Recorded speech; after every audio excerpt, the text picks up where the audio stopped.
17 Agustus tahun 45, itulah hari kemerdekaan kita.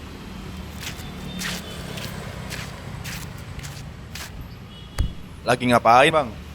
Itu ngapain sih capek-capek ngibarin bendera? Kan gak wajib ya.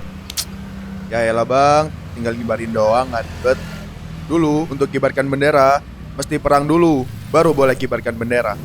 Sekarang kan kita tinggal ngibarin bendera untuk menghargai jasa para pahlawan kita. Hargailah perjuangan para pahlawan kita bang. Kalau bukan kita, siapa lagi? Mana? Mau bantuin mas-masnya dulu? Menjadi tahun